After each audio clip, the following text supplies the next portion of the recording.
Bună toată lumea! Astăzi o să vă arăt cum puteți face un avion care poate zbura.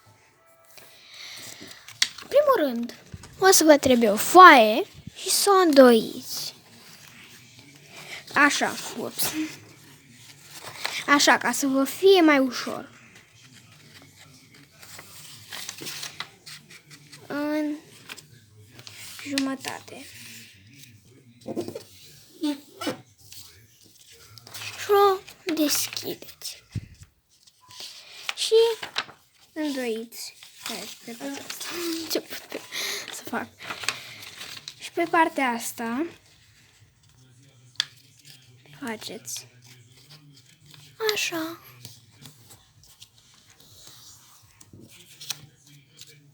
Trebuie să fie chiar pe linia asta.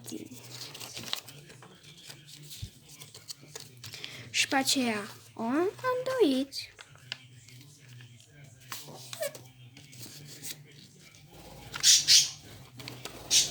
Scuze, ăla e papagalul meu.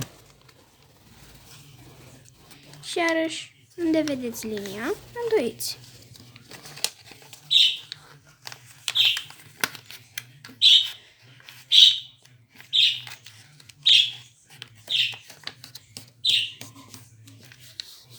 Și trageți asta în față.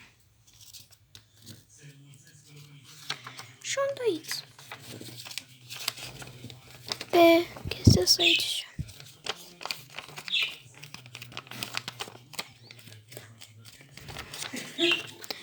Și facem aripile ca să poate zbura.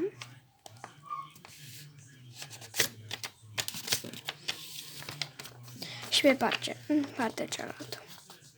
Când avionul are două aripi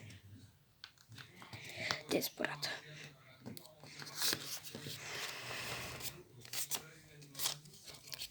Și asta e tot avionul.